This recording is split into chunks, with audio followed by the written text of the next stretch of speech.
يسر لي أمري واحلل عقدة من لساني يفقهوا قولي رضيت بالله ربا وبالإسلام دينا وبمحمد صلى الله عليه وسلم نبيا ورسولا الله أكبر اللہ اکبر اللہ اکبر لبیک لبیک لبیک یا رسول اللہ صلی اللہ علیہ وسلم۔ الحمدللہ رب العالمین والصلاة والسلام علی رسولہ الکریم وعلی آلہ واصحابہ اجمعین، اما بعد فاعوذ باللہ من الشیطان الرجیم، بسم اللہ الرحمن الرحیم، ومن یتوکل علی اللہ فہو حسبہ، صدق اللہ العظیم وصدق رسولہ النبی الکریم الامین۔ ان اللہ وملائکتہ یصلون علی النبی یا ایہا الذین آمنوا صلو علیہ وسلموا تسلیما۔ الصلاة والسلام علیک یا سیدی یا رسول اللہ وعلا آلک واصحابک یا حبیب اللہ۔ الصلاة والسلام علیک یا سیدی یا خاتم النبیین وعلا آلک واصحابک یا اول النبیین ویا آخر النبیین۔ مولاي صلی وسلم دائما ابدا علی حبیبک خیر الخلق کلہم، منزہ عن شریک فی محاسنہ فجوہر الحسن فیہ غیر منقاسم، محمد تاج رسل اللہ قاطبۃ، محمد صادق الاقوال والکلم، محمد ذکرہ روح لانفسنا، محمد شکرہ فرد علی الامم۔ رب صلی وسلم دائما ابدا علی حبیبک خیر الخلق کلہم۔ اللہ تبارک و تعالی جل جلالہ وعم نوالہ واتم برہانہ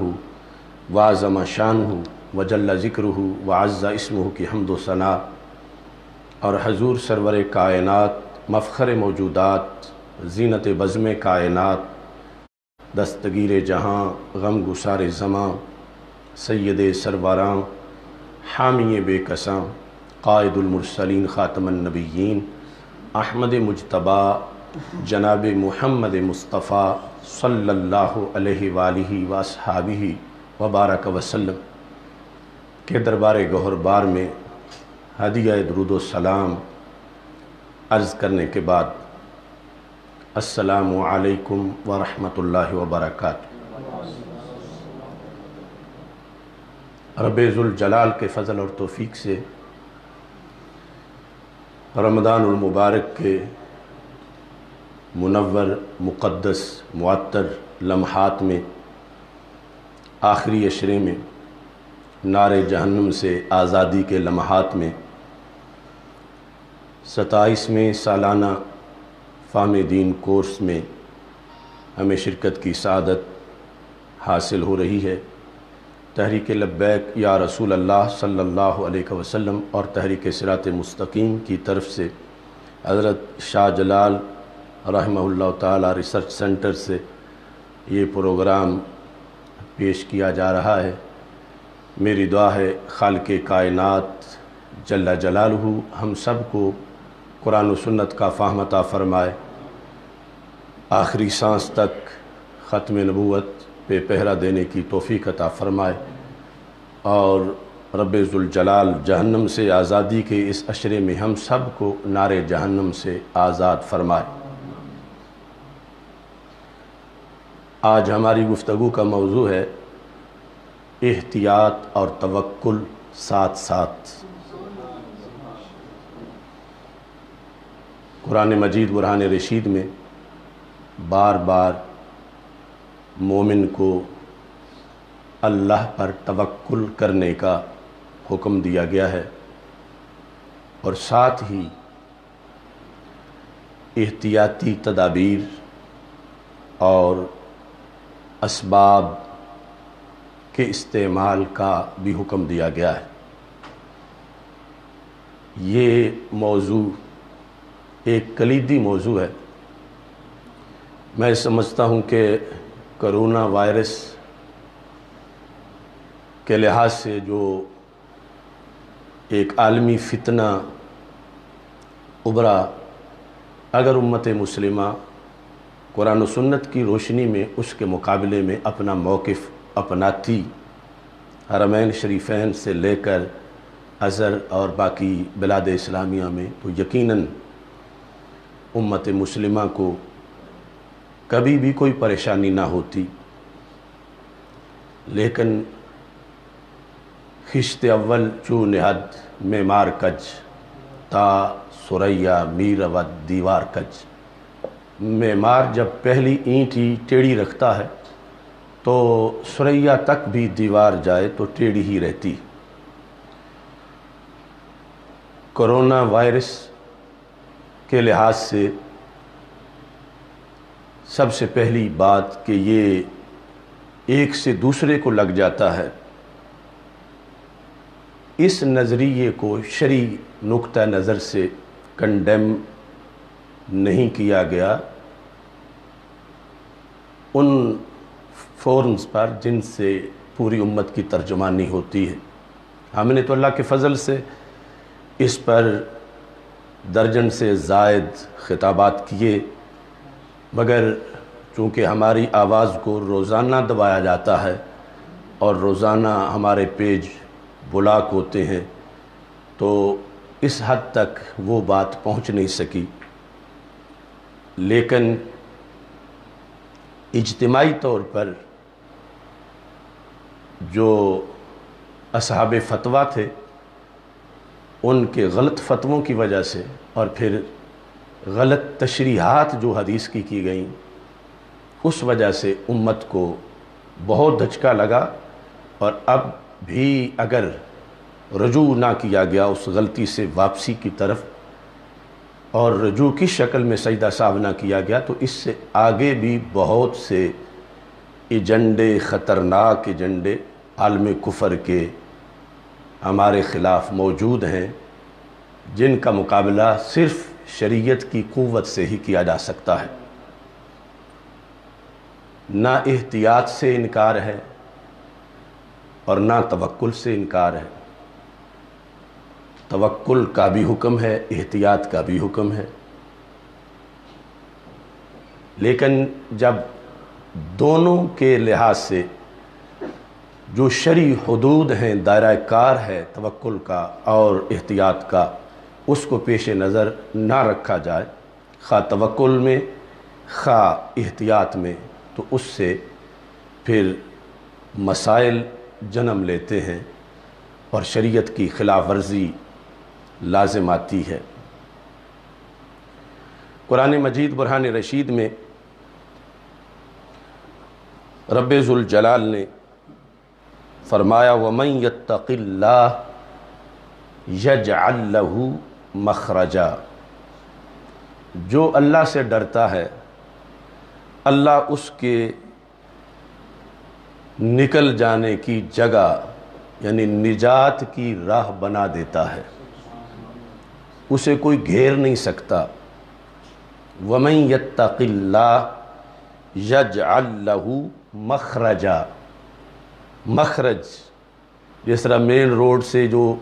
سڑک نکلتی ہے سعودی عرب یا عرب ممالک میں، تو اس پر مخرج کا لکھا ہوتا ہے کہ نکلنے کی جگہ۔ وَمَن يَتَّقِ اللَّهَ، جو بھی اللہ سے ڈرتا ہے، یعنی ڈرنے میں سب سے پہلے اللہ پر ایمان رکھتا ہے اور پھر اس کے بعد اس کا اللہ تعالیٰ پر بھروسہ ہے، یجعل لہ مخرجا، اللہ اس کے لیے مخرج بنا دیتا ہے۔ ہزار محاصرے ہوں وہ پھر بھی نکل جاتا ہے، اللہ اس کے لیے مخرج بنا دیتا ہے۔ وَيَرْزُقْهُ مِنْ حَيْثُ لَا يَحْتَسِبُ، اور اللہ اس کو وہاں سے روزی دیتا ہے جہاں سے روزی کا اس نے کبھی خیال بھی نہیں کیا تھا. یعنی کبھی ساری عمر میں 40-25 سال میں بھی نہیں سوچا تھا کہ یہاں سے رب مجھے روزی دے گا، رزق دے گا، تو اللہ اسے وہاں سے رزق دے دیتا ہے، بشرطے کہ وہ تقوی اختیار کیے ہوئے ہو. اسی کے ساتھ فرما وَمَن يَتَوَكَّلْ عَلَى اللَّهِ فَهُوَ حَسْبُهُ، اللہ پر بھروسہ کرتا ہے پس اس کے لیے کافی ہے. جس طرح اللہ تعالیٰ کی یعنی حدیث قدسی میں اللہ کا فرمان ہے انا عند ظن عبدی بی، میرے بارے میں میرے بندے کا جو گمان ہے میں ویسا ہی اس کے ساتھ سلوک کرتا ہوں. اگر وہ مجھے دور سمجھتا ہے تو میری رحمت اس سے دور رہتی ہے، اگر وہ مجھے اپنے قریب سمجھتا ہے تو میری رحمت اس کو ہمیشہ سہارا دیتی ہے. وَمَن يَتَوَكَّلْ عَلَى اللَّهِ فَهُوَ حَسْبُهُ، جو اللہ پر توکل کرتا ہے اللہ اس کے لیے کافی ہے. توکل کس حد تک، کتنا، کوئی فائدہ لینے کے لیے یا کسی نقصان سے بچنے کے لیے.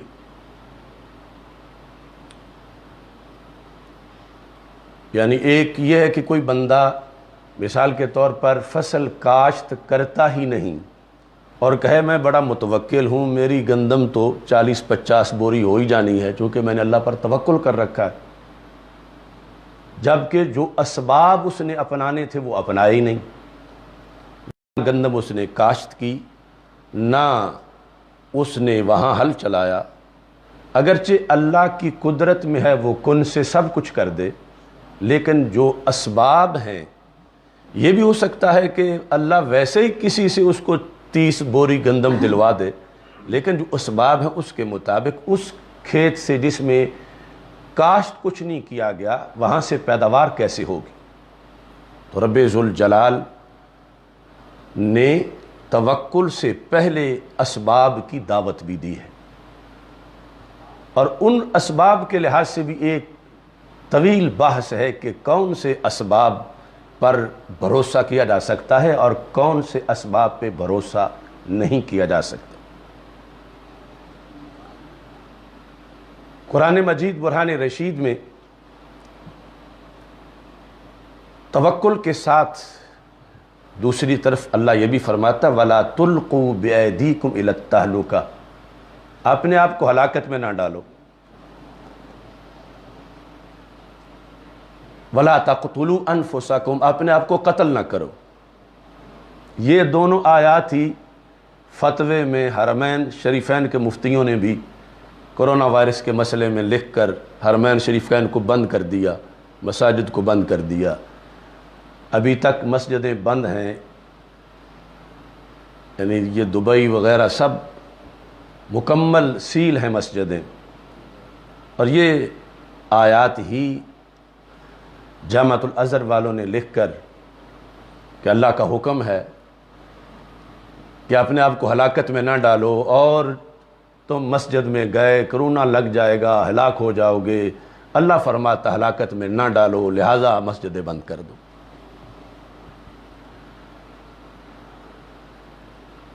اور یہ کہ سب سے پہلے جان بچانا فرض ہے، تو جب جان ہی نہیں ہوگی تو پھر نماز کیسے ہوگی، لہذا پہلے جان بچاؤ.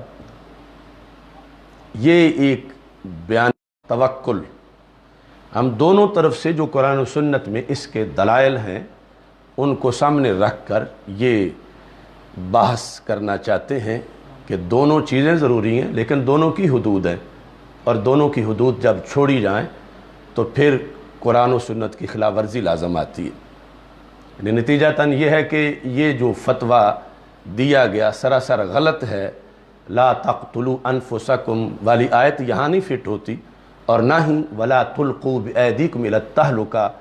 آیت پڑھ کے مسجدیں بند کی جا سکتی ہیں، اور نہ ہی جمعہ بند ہو سکتا ہے، نہ ہی تراویح، اور نہ ہی جو کچھ بند کیا گیا وہ ان آیات کو دلیل بنا کر بند کیا جا سکتا۔ اس سلسلہ میں بحث کے آغاز میں اسباب کو اختیار کرنا یہ توکل کے منافی نہیں۔ اسباب اختیار کیے جائیں، خواہ وہ اسباب فائدہ حاصل کرنے کے لیے ہوں، خواہ نقصان سے بچنے کے لیے ہوں۔ اتنا بھروسہ اسباب پر جائز ہے اور شرعی طور پر ان کو اختیار کرنا چاہیے۔ نبی اکرم نور مجسم شفیع معظم صلی اللہ علیہ وسلم سے حضرت انس بن مالک رضی اللہ تعالی عنہ روایت کرتے ہیں کہ ہمارے آقا صلی اللہ علیہ وسلم نے ارشاد فرمایا، ایک شخص نے سوال کیا، قال رجل یا رسول اللہ صلی اللہ علیہ وسلم اعقلها واتوکل او اطلقها واتوکل۔ جامع ترمذی میں یہ حدیث شریف موجود ہے۔ صحابی نے کہا، جب توکل کا سبق سرکار دو عالم صلی اللہ علیہ وسلم سے پڑھا تو کہا کہ میں اونٹنی کو باندھ کے پھر توکل کروں یا کھلی چھوڑ کے توکل کر لوں؟ اعقلو کہا، اعقلوہا کا مطلب یہ ہے کہ وہ رسی، وہ سنگلی جو اس کو بھاگنے سے روکتی ہے، ڈنگا اس کو ماروں، اس کو کسی قلعے کے ساتھ باندھوں، باندھ کے تو پھر اللہ پر توکل کروں کہ اب یہ نہیں جائے گی، یا باندھے بغیر ہی میں توکل کروں؟ تو نبی اکرم صلی اللہ علیہ وسلم نے فرمایا، عاقلھا وتوکل، پہلے اسے باندھو اور پھر توکل کرو۔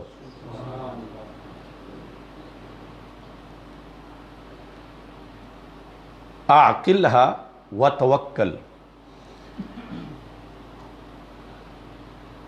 یعنی اس کے اندر امر کے صیغے میں پڑھیں گے، باب افعال نہیں بلکہ مجرد اعقلھا وتوکل، اسے باندھو، ڈنگا مارو یا جیسے بھی، اور پھر ساتھ توکل کرو۔ اب کائنات کے سب سے بڑے متوکل سید المرسلین حضرت محمد مصطفیٰ صلی اللہ علیہ وسلم ہیں، اور آپ صرف نگاہ فرما دیں یا کسی امتی کو یہ فرما دیں کہ تیری اونٹنی کہیں نہیں جائے گی، تو وہ کہیں نہیں جا سکتی، بلکہ نسل در نسل آج تک بھی اس شخص کی اولاد کی اونٹنی بھی کہیں نہیں جا سکتی تھی اگر سرکار فرماتے۔ لیکن یہ ایک طریقہ رائج کرنا تھا امت کا۔ توکل کا یہ مطلب ہے کہ خنجر تیز رکھ اپنا، پھر انجام اس کی تیزی کا مقدر کے حوالے کر۔ تو پہلے باندھو اور اس کے بعد توکل کرو، یعنی یہ جو امت کے اندر رائج دستور ہے اس کے لحاظ سے، یعنی اپنی چیزوں کو گھر میں رکھو، دروازہ لگاؤ، دروازے کو تالا لگاؤ، توکل کرو، اسباب کو اختیار کرو۔ نبی اکرم نور مجسم شفیع معظم صلی اللہ علیہ وسلم نے اس سلسلہ میں، یعنی نقصان سے بچنے کے لحاظ سے، نقصان کے بچنے کے لحاظ سے توکل کا یہ سبب اختیار کرنے کا حکم دیا کہ باندھنا تمہیں نقصان سے بچا سکتا ہے۔ حالانکہ اگر رب کا حکم ہے کہ اس نے بھاگنا ہے تو رسی روک نہیں سکتی، لیکن عادی اسباب کے لحاظ سے تم اسے باندھو اور باندھ کے توکل کرو۔ دوسری طور پر، یعنی دوسری طرف فائدہ کے حصول کے لحاظ سے نبی اکرم نور مجسم شفیع معظم صلی اللہ علیہ وسلم نے جو وضاحت کی، جو حضرت عبداللہ بن عباس رضی اللہ تعالی عنہ اس کو موقوفاً بیان کرتے ہیں کہ یمن کے لوگ جب حج پہ آتے تھے، یحجون ولا یتزودون، حج پہ آتے تھے اور وہ زادِ راہ ساتھ نہیں لاتے تھے، کہتے تھے ہم متوکل لوگ ہیں، اللہ کے مہمان ہیں، رب نے کھلائی دینا ہے، تو ہم کیوں، یعنی اب تو ہوٹل وغیرہ یا اس وقت تو یہ اسباب بھی نہیں تھے، تو وہ نہ پیسے ساتھ لاتے تھے نہ کھانے پینے کی چیزیں ساتھ لاتے تھے، اور کہتے تھے یہ جو ساتھ لاتے ہیں ان کا تو توکل پورا نہیں، ہمارا تو اللہ پر توکل ہے، جب ہم نکلے ہیں اللہ کے راستے میں حج کے لیے نکلے ہیں تو اللہ نے ہمیں دینا ہی ہے۔ تو نبی اکرم نور مجسم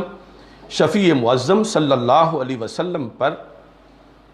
یہ آیت اتری، وَتَزَوَّدُوا فَإِنَّ خَيْرَ الزَّادِ التَّقْوَى، وَتَزَوَّدُوا کہ تم یہ جو راشن ہے، زادِ راہ ہے،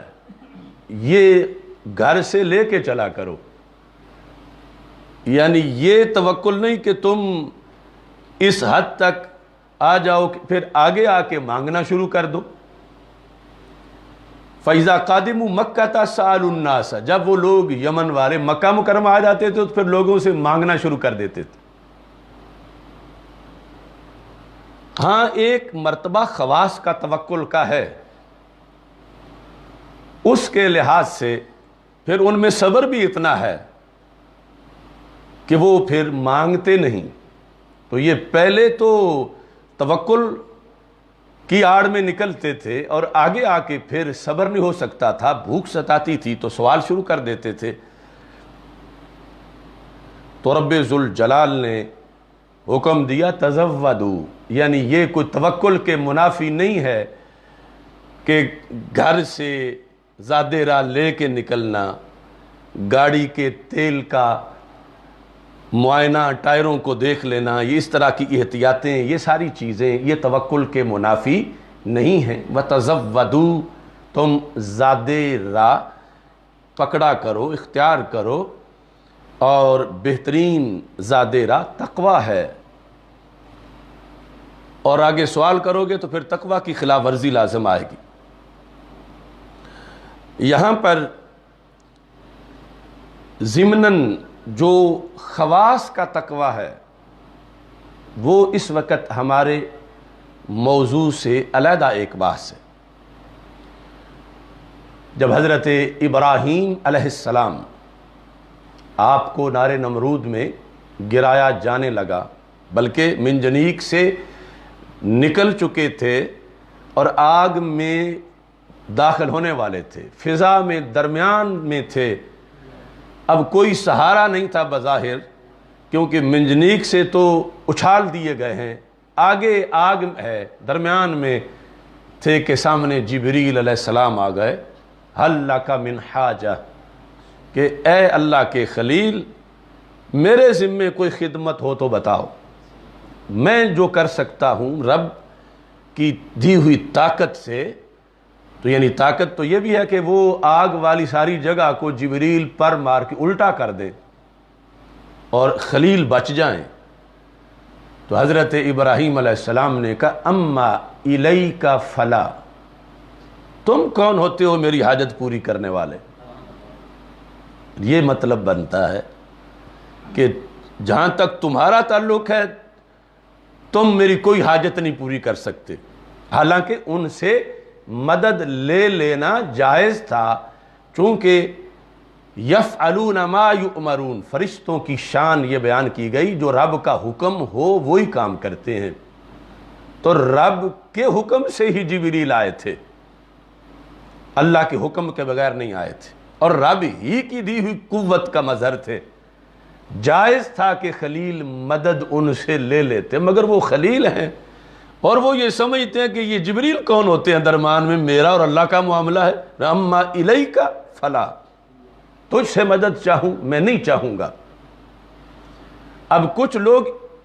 ضمناً اعتقادی طور پر بات آ گئی، اس پر بڑا زور دیتے ہیں جو وہابیزم والے ہیں، دیکھو کہ اللہ کے خلیل جو ہیں انہوں نے تو غیر اللہ سے مدد نہیں مانگی اور تم غیر اللہ سے مدد مانگتے ہو، تو خلیل نے تو اس سے اگلا کام بھی نہیں کیا، تو ہر ایک مقام خلیل پر تو نہیں ہے، ان کا مقام اپنا تھا، کیونکہ جب جبریل نے کہا کہ چلو مجھ سے نہیں مانگنی تو رب سے کہو کہ وہ تمہاری مدد کرے، یعنی میرے ذریعے سے اللہ کی مدد تمہیں پسند نہیں تو ڈائریکٹ اللہ کی مدد مانگو اللہ سے، چونکہ اب چند لمحے ہی ہیں، آگے آگ ہے اور وہ بہت خطرناک ہے۔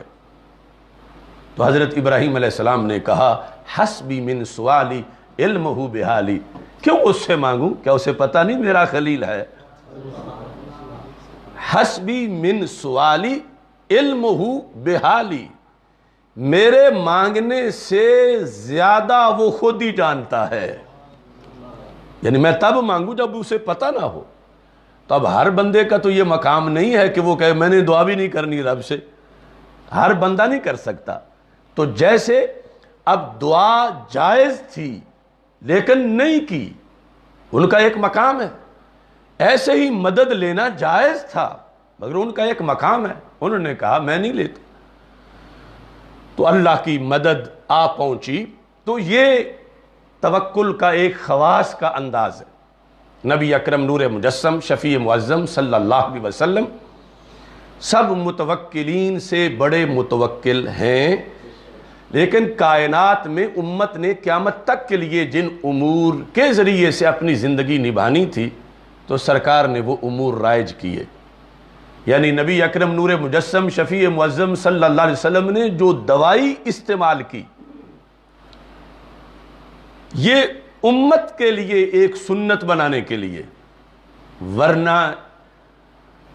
دوائی کے اندر شفا کہاں سے آئی اگر رب نہ شفا دینا چاہے؟ تو اصل تو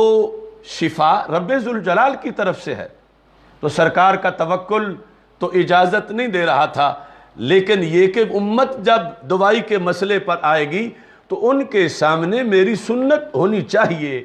کہ ہمارے نبی علیہ السلام نے جب دوائی لی تو یہ کوئی توکل کے خلاف نہیں ہے۔ اعلیٰ توکل جو ہے اس کے باوجود تسنین کے لیے، سنت بنانے کے لیے رسول اکرم صلی اللہ علیہ وسلم نے یہ تعلیم امت کے لیے ایسے بہت سے مراحل کیے، جس پر محدثین نے لکھا کہ سرکار دو عالم صلی اللہ علیہ وسلم کو اسباب اختیار کرنے کے باوجود بھی اللہ کے ہاں درجہ وہ اعلیٰ توکل کا ہی ملتا رہے گا۔ امام غزالی نے اس سلسلہ میں حضرت موسیٰ علیہ السلام کا ایک قول لکھا۔ حضرت موسیٰ علیہ السلام نے کہا یا رب ممن الدا والدوا، رب یہ بیماری کس کی طرف سے آتی ہے اور بیماری کا علاج کیا ہے؟ دونوں چیزیں، بیماری کس کے حکم سے آتی ہے، شفا کس کے حکم سے ہے؟ قال تعالی منی، اللہ نے فرمایا دونوں ہی میرے حکم سے ہیں، اگر میں نہ بھیجوں تو بیماری نہیں آتی، میں نہ لے جاؤں تو نہیں جاتی۔ اس میں کسی گولی، کسی جڑی بوٹی، کسی دوائی، کسی چیز کا کوئی دخل نہیں ہے، یہ سب میرے حکم پر ہے،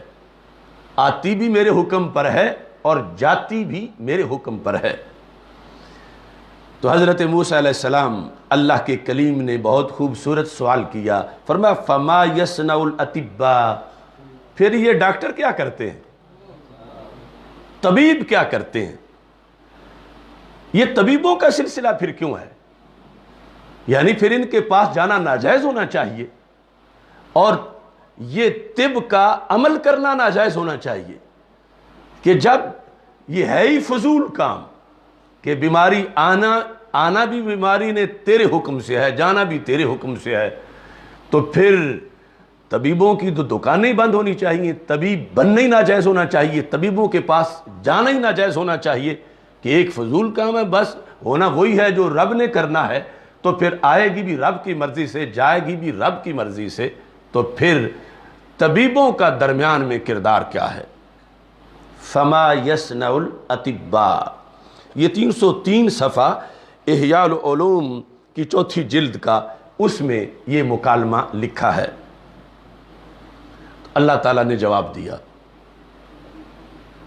فرمایا اس میں معاشرے کے اندر رہنے والے دونوں طبقے جو ہیں ان کا بھلا ہے، طبیبوں کا بھی مریضوں کا بھی۔ اور میری یہ حکمت ہے کہ میں بعض کو بعض کے ذریعے سے آپس میں جوائنٹ کر کے معاشرے میں رکھتا ہوں کہ ایک دوسرے کے محتاج رہیں۔ ہر ایک کی کوئی نہ کوئی حاجت تو کسی کے ذمہ ضرور ہوتی ہے، ورنہ تو اگر کسی کی ساری حاجات یعنی خود ہی وہ درزیوں والا بھی کر لے، کمہاروں والا بھی کر لے، لوہاروں والا بھی کر لے، کسانوں والا بھی کر لے، خود ہی سب کچھ، تو پھر کوئی کسی کو پلے ہی نہ باندھے، کسی کے لیے کوئی رہ کے ساتھ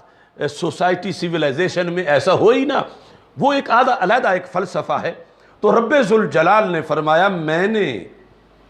یہ جو رکھا ہے نا سلسلہ، اس لیے یأکلون ارزاقہم، کہ طبیب مریضوں کا رزق کھاتے ہیں، یأکلون ارزاقہم، دوائی دیتے ہیں، وہ ان کو پیسے دیتے ہیں، ان کا روزگار یہ چلا ہوا ہے۔ یأکلون ارزاقہم ویتیبون نفوس عبادی، اور فائدہ دوسری طرف یہ ہوتا ہے کہ میرے بندوں کے دل مطمئن ہوتے ہیں۔ یعنی جب کوئی حکیم ہی نہ ملتا ہو، ڈاکٹر ہی نہ ملتا ہو، معاشرے میں کسی گاؤں میں ڈاکٹر ہی نہیں ہے، یا کسی شہر میں ہسپتال ہی سارے بند ہیں، اب شفا سے جو پہلا مرحلہ ہے مریض کے لیے اطمینان کا، وہ تو دوائی ہے، کہ اس کو بڑا سہارا ہو جاتا ہے کہ میرا علاج شروع ہو گیا ہے، میرے مرض کا پتہ چل گیا ہے، یہ دوائی جو ہے وہ مجھے استعمال کروانا شروع کر دی گئی ہے۔ اس کے رشتہ داروں کو اور اس کو خود بڑا سہارا مل جاتا ہے کہ اب خیر ہے، چونکہ دوائی مل گئی ہے، علاج شروع ہو گیا ہے۔ تو رب ذوالجلال فرماتا ہے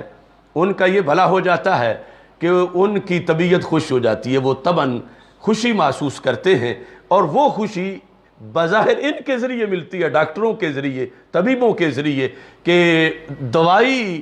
استعمال کر رہے ہیں، دوائی پر بھی ایک انسان کا کسی درجے میں بھروسہ ہوتا ہے، تو اس بنیاد پر انہیں یہ فائدہ ہوتا ہے۔ حتیٰ،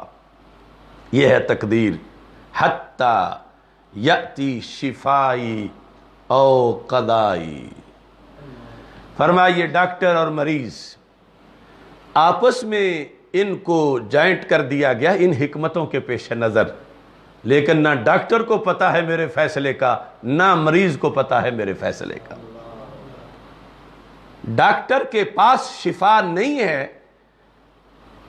حتیٰ یأتی شفائی، فرمایا دونوں آپس میں منسلک ہیں،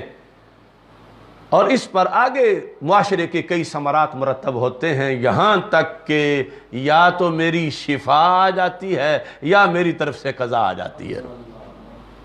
تو فرمایا یہ ہے درمیان میں ڈاکٹر کیا کرتے ہیں، جو حضرت موسیٰ علیہ السلام نے اللہ سے پوچھا، فرمایا یہ فائنل ہے، آتی بھی میری طرف سے ہے، جاتی بھی میرے کہنے پہ ہے، اور درمیان والا کام بھی فضول نہیں، اس کی بھی حکمتیں ہیں، اور ان کو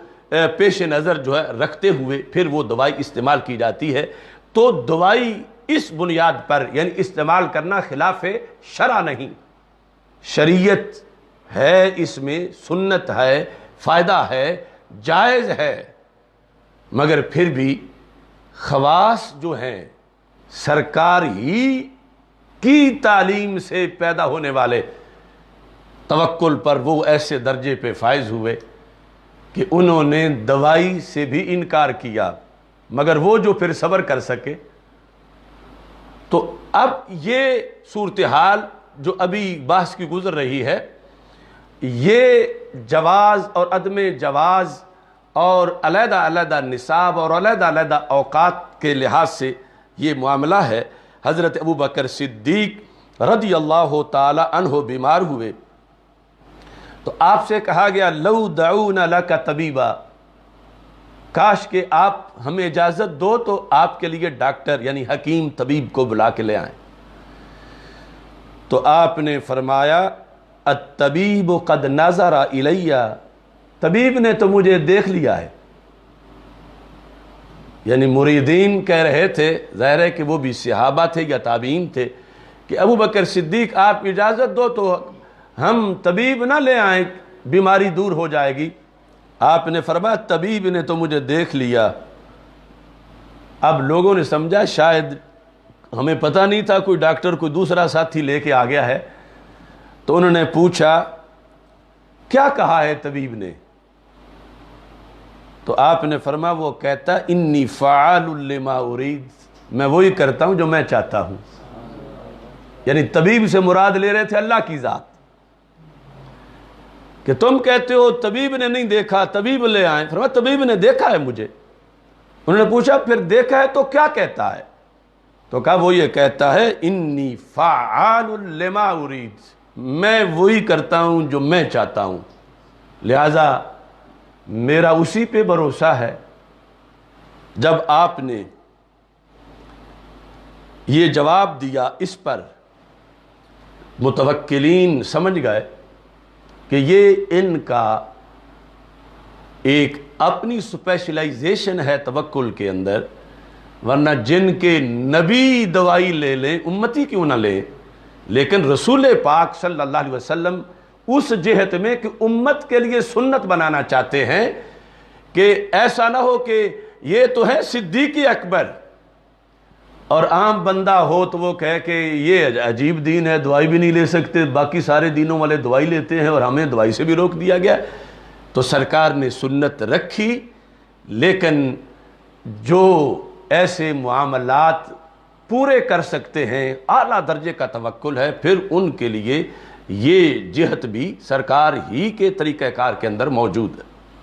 حضرت ابو دردہ رضی اللہ تعالی عنہ شدید بیمار تھے۔ پوچھا گیا ما تشتکی،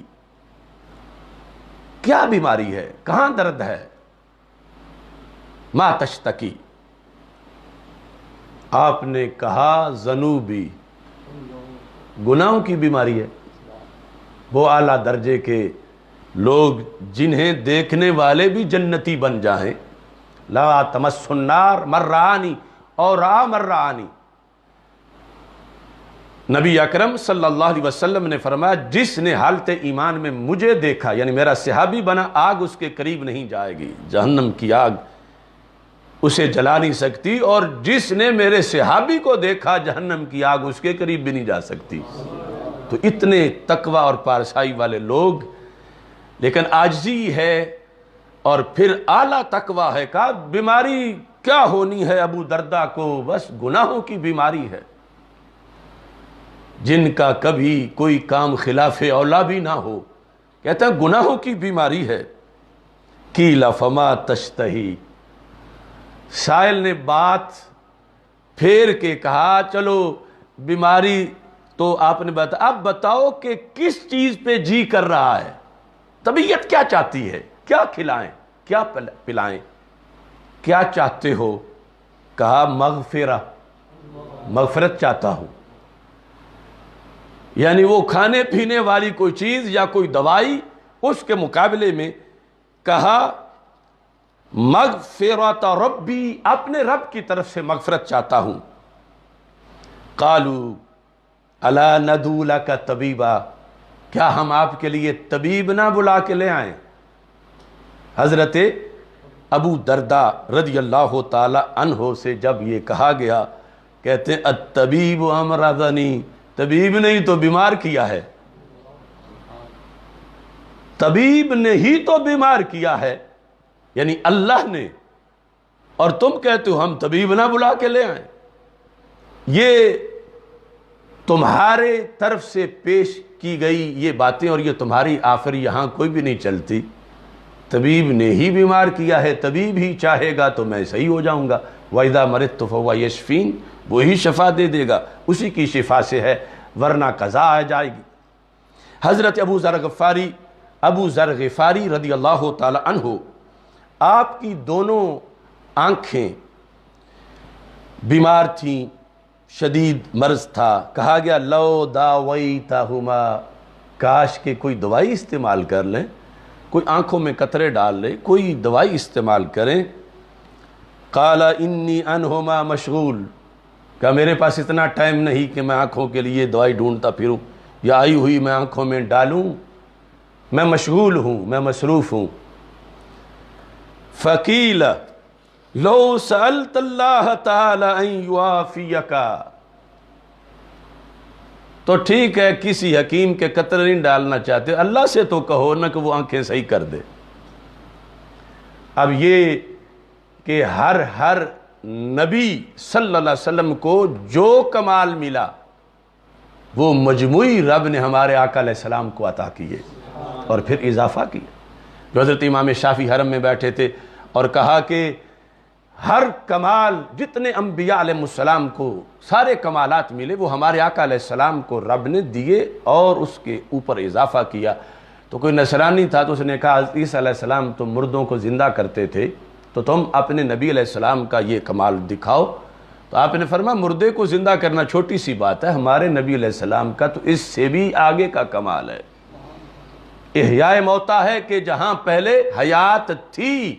چلی گئی پھر وہاں لانا۔ ہمارے آقا صلی اللہ علیہ وسلم نے تو خشک لکڑیوں میں جان ڈالی ہے جہاں پہلے کبھی آئی نہیں تھی۔ استن حنانہ والی حدیث آپ نے بیان کی، اور آگے یہ ہے کہ یہ مردے کو زندہ کرنا تو یہ تو میرے محبوب کے غلاموں کا بھی کام ہے، تو وہ سمٹ کے جو ولی کی کرامت ہے وہ سرکار کے معجزے ہی کا ہی فیض ہے۔ تو اس بنیاد پر ابھی آپ نے حدیث سنی حضرت ابراہیم خلیل اللہ علیہ السلام کی، کہ انہوں نے کہا کہ میں نے دعا نہیں کرنی، رب کو خود پتا ہے۔ ادھر میرے آقا علیہ السلام کے غلام حضرت ابو ذر غفاری رضی اللہ تعالی عنہ، آپ سے جب کہا گیا لو سألت اللہ ان یعافیک،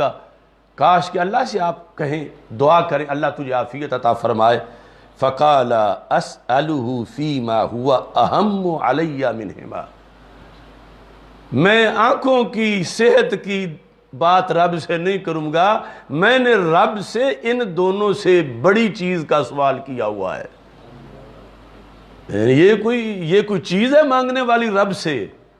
کہ میں اپنی آنکھوں کی صحت مانگوں؟ میں نے اللہ سے اس سے بڑی چیز کا سوال کیا ہوا ہے، یعنی اللہ کے قرب اور رضا کے لحاظ سے۔ تو یہ ایک پہلو توکل کے لحاظ سے یہ اس لیے پیش کیا کہ انسان کوشش کرے کہ جس حد تک وہ توکل کے اندر آگے بڑھ سکتا ہو، لیکن یہ جائز نہیں کہ کسی تلوار پہ ہاتھ مار رہا ہو اس کی دھار پہ اور کہے میرا توکل بڑا ہے، نہیں کٹنی ہے، نہیں کٹنی میں مارتا ہوں، تو وہاں شریعت کہتی ہے لا تلقوا بأیدیکم الی التہلکہ، یعنی سامنے کنواں ہے اور یہ اس میں گرنے والا ہے اور کوئی کہتا ہے کہ پیچھے ہٹ، یہ کہتا نہیں مرنا ہے تو مرنا ہے، نہیں مرنا تو نہیں مرنا، تو شریعت کہتی ہے اب ایسی بات کرنا اس کے لحاظ سے حرام ہے۔ رب کہہ رہا ہے ولا تلقوا بأیدیکم الی التہلکہ۔ ایسے ہی شیر کھلا کھڑا ہے چیرنے پھاڑنے والا اور یہ اس کے سامنے ہے، اور لوگ کہتے ہیں بھاگ جا کھا جائے گا، تو یہ آگے سے کہتا ہے وَلَا تُلْقُوا بِأَيْدِيكُمْ إِلَى التَّهْلُكَةِ، اور ہے ہم جیسا، یعنی اس کی پرسنالٹی کوئی خلیل کلیم جیسی نہیں ہے علیہ السلام، ہم جیسا ہے۔ اس کے لحاظ سے اب قرآن یہی کہہ رہا وَلَا تُلْقُوا بِأَيْدِيكُمْ إِلَى التَّهْلُكَةِ، اپنے آپ کو ہلاکت میں نہ ڈالو، تمہارے نصاب میں یہاں اب یہ توکل کی حدود سے آگے کی بات ہے، یہ احتیاط ہے، یہ لازم ہے، بچاؤ اپنے آپ کو، اور اس کے لحاظ سے تم یہ غلطی کرو گے اگر تم نے اپنے آپ کو تحفظ نہ دیا۔ نبی اکرم نور مجسم شفیع معظم صلی اللہ علیہ وسلم کی چند احادیث مزید اس پر پیش کر کے پھر موضوع کو مزید سمیٹتے ہیں۔ ہمارے آقا صلی اللہ علیہ وسلم ارشاد فرماتے ہیں لو انکم توکلتم علی اللہ حق توکلہ، اگر تم اللہ پر توکل کرو جیسے توکل کا حق ہے، تو پتہ چلا ایک ہے نارمل سا توکل، محض پرائمری چھوٹا سا، اور تھوڑا سا کام سخت ہو تو وہ ختم ہو جائے۔ اللہ فرماتا نہیں حق توکل اگر تم کرو تو پھر فرمایا لرزقکم، رب تمہیں رزق دے۔ اب یہاں یعنی فوائد کے حصول کے لحاظ سے توکل جو جائز ہے اور جو ناجائز ہے، یعنی وہاں روزی کے مسئلے پر جب اسباب پہ بھروسہ نہیں کیا یمن والوں نے تو رب نے کہا یہ کوئی توکل نہیں۔ اور ادھر اگر رزق حلال کے لیے ایک بندہ توکل کرتا ہے، محنت کر کے توکل کرتا ہے، طلب میں نکلا ہے، تلاش میں نکلا ہے، یہ نہیں کہ گھر سے باہر نہیں نکلتا اور کہتا ہے کہ چھت پھاڑ کے مجھے کوئی دے دے۔ سرکار فرماتے ہیں اگر تم توکل کرو، وہ توکل جو حق ہے توکل کا، لرزقکم، تو اللہ تمہیں رزق دے۔ اب مثال میں وہ واضح کیا کیسے، فرمایا کما یرزق الطیر، جیسے رب پرندوں کو رزق دیتا ہے، پرندوں کو رزق دیتا ہے۔ کیسے؟ فرمایا تغدو خماسا وتروح بطانا، صبح جب گھونسلوں سے اڑ کے نکلتے ہیں تو ان کی پوٹیں خالی ہوتی ہیں، شام کو آتے ہیں تو بھر کے ہی آتے ہیں۔ اب یہاں دونوں جہتیں واضح ہو گئی، توکل کے باوجود گھر سے تو نکلتے ہیں، توکل ہے اور اتنا اچھا کہ ان کو مکی صلح بنایا جا رہا ہے، انسان کو ان کے توکل کے ذریعے سے سمجھایا جا رہا ہے کہ اگر تم ایسا توکل کرو جیسا پرندے توکل کرتے ہیں، مطلب کوشش کرو، اس فیلڈ میں جاؤ، آگے اس کا جو نتیجہ ہے اس کے لحاظ سے مایوس نہ ہو، رب نوازے گا۔ کچھ کرو تو صحیح، حرکت میں جو برکت ہے۔ تو اب وہ خالی ان کے پوٹے ہیں جس کے اندر دانے اکٹھے ہوتے ہیں پرندوں کے، یہ ہے خماسہ، خالی وہ جاتے ہیں۔ جامع ترمذی کی یہ حدیث ہے۔ اب اس میں بہت سا وزڈم ہے۔ ان پرندوں کو نہ کوئی ماہانہ وظیفہ ملتا ہے، نہ کوئی سالانہ ملتا ہے، نہ کوئی روزانہ ملتا ہے، ان کی کوئی سیلری نہیں ہے، نہ بینک بیلنس ہے، نہ ان کی کوئی دکان ہے، نہ باپ دادا کی کوئی جاگیر ہے، لیکن اس کے باوجود بھی سوچ سوچ کے مر نہیں گئے کہ کہاں جائیں گے، ہمارا تو آسرا ہی کوئی نہیں۔ یہ ہے حق کے توکل کہ ان کا گھونسلہ ہی ہے، گھونسلے کئی منزلہ، کوئی بلڈنگ نہیں، کوئی تہہ خانہ دانوں سے بھرا ہوا نہیں، وہی ہے جو پورٹ میں ہے، شام کو آئے ہیں لیکن پھر بھی رب کو یاد کرتے سو گئے ہیں، صبح ابھی انسان سوئے ہوئے تھے، یہ پھر بول کے رب کی تسبیح کر رہے تھے۔ نہ کوئی بینک بیلنس، نہ کوئی وراثت، نہ کوئی مربع، نہ کوئی جاگیر، نہ کوئی کارخانہ، نہ کوئی دکان، نہ کوئی ملازمت، اور پھر بھی حشاش بشاش ہیں اور سمجھتے ہیں کہ رب نے پیدا کیا ہے، ہم نے محنت کرنی ہے، رب نے ہمیں دے دینا ہے۔ تو میرے آقا علیہ السلام فرماتے ہیں اگر تم توکل کرو، وہ توکل جو پرندے کرتے ہیں وہ ہے حق کے توکل، تو پھر کیا ہوگا؟ اللہ تمہیں دے گا جیسے رب پرندوں کو دیتا ہے۔ اللہ تعالیٰ جس انداز میں پرندوں کو دیتا ہے۔ آج کی منزل میں ہی ہم نے پڑھا، چونکہ تراویح کے دوران یہ جہان بھی سامنے ہی ہوتا ہے، اللہ فرماتا وَكَأَيٍّ مِّن دَابَّةٍ لَا تَحْمِلُ رِزْقَهَا، عنکبوت میں، سورہ عنکبوت کے اندر اللہ تعالیٰ فرماتا ہے آیت نمبر 60 میں، کتنے چوپائے ہیں، وہ کوئی اپنے کندھوں پہ بوریاں اٹھائے نہیں پھرتے رزق کی،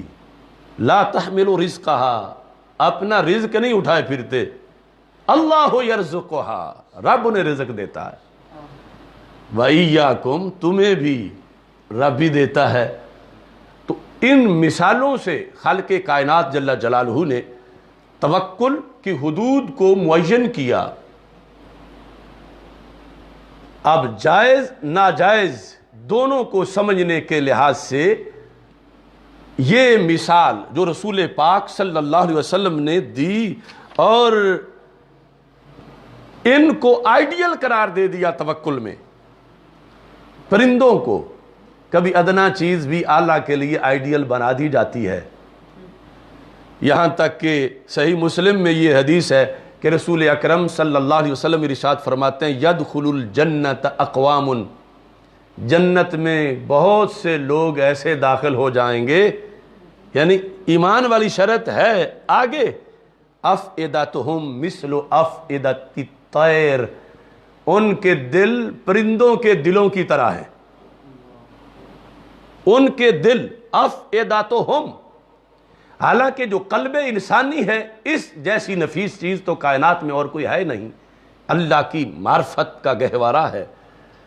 اتنا قیمتی پرزہ ہے، لیکن ایک جہت کے لحاظ سے تشبیہ دی جا رہی ہے کہ جن کے دل پرندوں کے دلوں جیسے ہیں، لبرل یا سود خور یا شکوے کرنے والے ایسے دل نہیں ان کے، بد عقیدہ نہیں، چونکہ پرندوں میں نہ کوئی قادیانی ہوتا ہے، نہ کوئی دیوبندی وہابی ہوتا ہے، نہ کوئی رافضی خارجی ہوتا ہے، نہ یہودی نصرانی ہوتا ہے، تو ان کے دل محفوظ ہیں ان بلاؤں سے، اور ساتھ یہ ہے کہ اللہ کے فضل پر صابر شاکر ہیں، رب دیتا ہے، محنت کرتے ہیں، جاتے ہیں، اڑتے ہیں، خطرات کا بھی سامنا ہوتا ہے، آندھیاں بھی آتی ہیں، طوفان بھی آتے ہیں، بارشیں بھی ہوتی ہیں، دھوپ بھی ہوتی ہے، یہ جاتے ہیں، نکلتے ہیں، اپنی طرف سے حرکت کرتے ہیں، اللہ برکت ڈال دیتا ہے۔ تو فرمایا ایسی قومیں جنت میں داخل ہو جائیں گی، یہ اتنے کثیر لوگ کہ جن کے دل پرندوں کے دلوں کی طرح ہوں گے۔ توکل کے لحاظ سے ویسے آج چونکہ دوسرا موضوع مطلقاً توکل کا نہیں، ابھی ہم اگلے خلاصے کی طرف جانا چاہتے ہیں، اگر ضمناً آج ہمارے معاشرے میں جو ہر بندے کے دل میں ایک ایسی تڑپ ہے، الا ماشاء اللہ، ہر میں نے کہہ دیا، استثناء بھی کر دیتا ہوں، کہ جو اسے خواہ مخواہ ایک ٹینشن میں رکھتی ہے، بخار اس کو ہو جاتا ہے، اس کو نیند نہیں آتی، بے چین رہتا ہے، یعنی ایک بندے کی آمدن مثال کے طور پر روزانہ کی 1,00,000 روپے تھی رزق حلال، اور پھر گھٹتے گھٹتے 5,000 ہو گئی، اب وہ کتنا ڈیفرنس ہے درمیان میں، تو اب یہ جو 5,000 ہو گئی، یہ ضروری نہیں کہ اس کے کسی جرم کی وجہ سے ہوئی، کبھی تو رزق کے اندر نقصان کسی غلطی کی بنیاد پہ بھی آ جاتا ہے، لیکن ضروری نہیں کہ ہمیشہ اس وجہ سے ہو۔ اب اس کو 5,000 آمدن ہے، ہو سکتا ہے کہ پھر 100 تک پہنچ جائے، تو ایسی صورتحال میں توکل کا سبق دیا ہمارے آقا صلی اللہ علیہ وسلم نے، جو ہر کسی کو اپ ڈاؤن معیشت کے مسائل میں ایسا تھوڑا بہت ہوتا ہی رہتا ہے، کیونکہ بندہ بندہ ہے اور ان آندھیوں کا اسے سامنا کرنا پڑتا ہے۔ تو میرے آقا صلی اللہ علیہ وسلم نے فرمایا لا یحملنکم استبطاء الرزق ان تطلبوہ بمعصیت اللہ، فرمایا ایسا ہوگا کہ رزق کی رفتار آہستہ ہو جائے، یعنی 1,00,000 روزانہ آتا تھا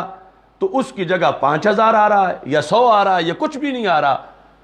تو فرمایا جب ایسی حالت ہو جائے تو تمہیں یہ حالت اس رستے پہ نہ لگائے کہ اب حلال نہیں مل رہا تو حرام حاصل کر لوں، معاذ اللہ چوری کر لوں، ڈاکہ ڈال لوں، یا اس حلال کمائی سے نہیں آتا تو سودی کاروبار کر لوں۔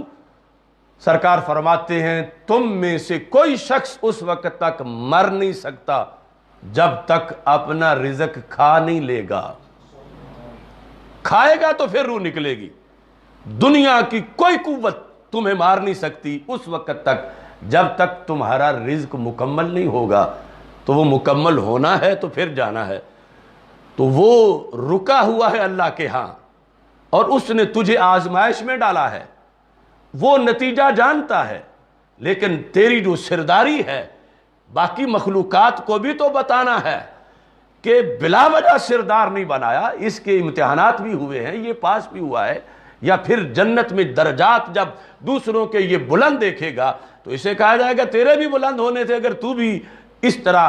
توکل کرتا۔ تو یہ پیش نظر ہے، رب نے رزق روکا ہوا ہے، فوت تب بھی کرے گا جب پہلے دے گا، یہ کھائے گا، پورا ہوگا تو پھر جائے گا۔ تو اس بنیاد پر توکل انسان کو میٹھی نیند سلاتا ہے، جو نیند کا وقت ہے، چین دیتا ہے، سکون دیتا ہے۔ اب کیوں کسی کو بخار ہے، کیوں کوئی بے چین ہے، محنت کرے، حرام کی طرف نہ جائے، باقی رب پر بھروسہ کرے، چونکہ اس میں یہ طاقت نہیں کہ رب دینا نہ چاہے اور یہ چھینے، اللہ سے کوئی نہیں چھین سکتا۔ تو یہ حرام کی طرف نہ جائے، سرکار ضامن ہے درمیان میں، اس کا رزق پورا ہوگا تو پھر یہ دنیا سے جائے گا۔ اس بنیاد پر نبی اکرم نور مجسم شفیع معظم صلی اللہ علیہ وسلم نے معیشت کے معاملات کے اندر بھی اپنی امت کو باقاعدہ نصاب دیا ہے، اور اس جہت کو بندے کے لیے ذہنی خوشحالی، یہ نسخہ اور کسی کے پاس نہیں، کسی دین کے پاس نہیں، کسی فلاسفر کے پاس نہیں، کہ انسان کو ایسی خوشحالی ذہنی ملے جو اس حدیث میں ہے اور توکل کے اس سبق کے اندر موجود ہے۔ اور پھر جو پرندوں کے لحاظ سے بات ہے، اس میں یہ جو علماء ہیں، ائمہ خطبہ ہیں، یہ ہمارے درویش ہیں، من وجہ ان کی بھی توکل کی جہت ملتی ہے۔ من وجہ ہمارے حقانی صاحب اکثر وہ تقابل کرتے رہتے ہیں، مثلا ایک عالم دین جو ہے نہ، اگرچہ اچھا ہے کہ اس کے کوئی مادی وسائل میں جب یعنی بظاہر نہ تنخواہ ہے، نہ بینک بیلنس ہے، نہ کوئی مربع زمین ہے، اس طرح کی فیکٹری وغیرہ کے اسباب نہیں، لیکن پھر بھی اس نے درد سر نہیں لی ہوئی کہ اب کیا بنے گا، بچوں کا کیا بنے گا۔ یہ جو جہت ہے پرندوں کے ساتھ تھوڑی سی مشابہت والی، اس لیے ختم کی جا رہی ہے کہ اس کے ذریعے سے کائنات کے کونے کونے سے بیماریاں دوسری جگہ جا رہی ہیں۔ اس طرح کا کوئی ہوا بنا کر آگے پتہ نہیں کیا کیا لوگوں کو لٹاتے جائیں، اب الٹے ہو جاؤ، اب لیٹ جاؤ، اب سجدے میں گر جاؤ، اب سر نہ اٹھاؤ، اب دیکھنا بند کر دو۔ تو ہمیں ہماری شریعت نے کبھی بھی اندھیرے میں نہیں چھوڑا۔ سرکار دو عالم صلی اللہ علیہ وسلم فرما کے گئے، ترکتکم علی ملت بیضاء لیلھا کنہارھا، میں تمہیں روشن ملت پہ چھوڑ کے جا رہا ہوں جس کی رات بھی اتنی روشن ہے جتنا دن روشن ہوتا ہے۔ یعنی قیامت تک جو بھی اندھیرا آئے گا میرا سویرا اس کا مقابلہ کر کے اس کا ازالہ کرے گا۔ تو اس بنیاد پر نبی اکرم نور مجسم شفیع معظم صلی اللہ علیہ وسلم کا ایک فرمان جو ہم نے کرونا وائرس اینٹی کرونا میں پیش کیا، اس کی مباحث کافی پیش کی، اس میں بڑے بڑے لوگوں نے خیانتیں کی، حدیث بیان کرتے ہوئے صرف انگریز امریکہ کی خوشنودی کے لیے آدھا آدھا حصہ کاٹ کے وہ ایک حدیث سامنے رکھ کے پھر آگے اس کا خلاصہ بیان کرتا ہوں کہ رسول پاک صلی اللہ علیہ وسلم نے جو طاعون کے لحاظ سے یہ ارشاد فرما دیا کہ جب تم سنو کہ کسی شہر میں ہے تو ادھر نہ جاؤ، اور جہاں ہو وہاں سے فرار کی نیت سے نہ نکلو، لا تخرجوا فرارا منہ۔ تو اب نہ جاؤ، کیوں نہ جاؤ؟ اس پر یہ کہ جاؤ گے تو بیماری لگ جائے گی، یہ سرکار دو عالم صلی اللہ علیہ وسلم کے فرمان میں منشاء رسول علیہ السلام میں 1% بھی نہیں۔ کہ جاؤ گے تو بیماری لگ جائے گی. بیماری سے بچاؤ کے لیے نہیں روکا. اور ادھر اگر بیماری سے بچاؤ کے لیے روکنا ہوتا تو پھر جس شہر میں ہو وہاں آ جائے تو وہاں سے دوڑ مت لگاؤ, وہاں ہی رہو. اگر وہ مفہوم ہوتا تو کہتے جہاں آ گئی ہے فوراً نکل جاؤ کہ موت ہے, موت ہے, موت سے بچ جاؤ. لیکن سرکار نے فرمایا یہاں جہاں آئی ہوئی ہے, یہاں تک کہ جس گھر میں ہو اس گھر میں آ گئی ہے. ایک تو نا شہر کے ایک کونے میں آئی ہے اور تم دوسرے میں ہو. فرمایا اب بھی بھاگنے کی اجازت نہیں, اگر تمہارے گھر میں آ جائے پھر بھی بھاگنے کی اجازت نہیں, پھر بھی تم اس جگہ سے بھاگ نہیں سکتے. اگر بھاگو گے تو کیا ہے؟ فرمایا یوں ہے گناہ کبیرہ جیسے کافروں کی فوج سامنے ہو اور کوئی دوڑ لگا کے بھاگ جائے. اتنا بڑا جرم ہے. اب جو اسلام کہتا ہے وَلَا تُلْقُوا بِأَيْدِيكُمْ إِلَى التَّهْلُكَةِ, اپنے آپ کو ہلاکت میں نہ ڈالو, وہ طاعون جب گھر میں آ جائے تو کیوں نہیں بھاگنے دیتا؟ طاعون جب شہر میں آ جائے تو وہ اسلام کیوں نہیں بھاگنے دیتا کہ میرا مومن مسلم بڑا قیمتی ہے اور اس کو مرض لگ جائے گا, اس کو اجازت دی جائے کہ بھاگ جائے؟ کیوں اس بھاگنے کو گناہ کبیرہ قرار دیا جا رہا ہے؟ اور کہا ادھر یہ ہے وَلَا تَقْتُلُوا أَنفُسَكُمْ, اپنے آپ کو قتل نہ کرو. اور ادھر رسول پاک صلی اللہ علیہ وسلم فرماتے ہیں کہ بھاگنا جائز نہیں, تم جا نہیں سکتے. اور آگے اس کی وضاحت ہم کریں گے کہ بھاگنا جو فرارم من ہو, طاعون اور موت سے ڈر کے بھاگ نہیں سکتے. ہاں اگر یہ عقیدہ پکا ہے کہ موت تو یہاں بھی آنی ہے وہاں بھی آنی ہے اور دوسری جگہ کسی کا جا کے تعاون کرنا ہے, مدد کرنی ہے, تو پھر جانے کی اجازت بھی دی گئی. اور وہ اورینا والی حدیث جو مدینہ منورہ سے ان کو نکال کے دوسری جگہ بھیج دیا گیا, ان کی ایک بیماری کے باوجود انہیں اجازت دی گئی, وہ علیحدہ موجود ہے. اب یہاں کی صورتحال پر پورا اسلامی لٹریچر, یعنی وہاں جو جانے سے روکا تھا سرکار دو عالم صلی اللہ علیہ وسلم نے, اس لیے نہیں تھا کہ جراثیم چمٹ جائیں گے, اگر چلے جاؤ گے تو تم پیچھے ہٹ جاؤ, یہ نہیں تھا. اس کے مقاصد کچھ اور تھے. یہاں تک کہ محدثین نے سب سے پہلے تو یہ لکھا کہ وہاں جا کر اگر تجھے بیماری لگ گئی تو دل میں شیطان ڈالے گا کہ اگر میں نہ آتا تو بچ جانا تھا, آیا ہوں تو بیماری لگ گئی ہے, تو تمہارا عقیدہ خراب ہو جائے گا. تو پھر اسلام سد ذرائع کے طور پر کہ جس گلی میں چلنے سے آگے کنویں میں گرنا ہے, اسلام نے کہا اس گلی میں ہی نہ جاؤ. اب روکا ہے اس مقصد کے لیے کہ وہاں جا کر, یہ نہیں کہ جانے سے تمہیں بیماری ضرور لگے گی, اگر لگ گئی اللہ کے حکم سے, مستقل رب کا حکم جو ہے, سبب کسی وہاں کے بیمار کی وجہ سے نہیں, اللہ کے حکم سے اگر لگ گئی تو شیطان تمہیں گمراہ کرے گا اور عقیدہ تقدیر تمہارا خراب کرے گا.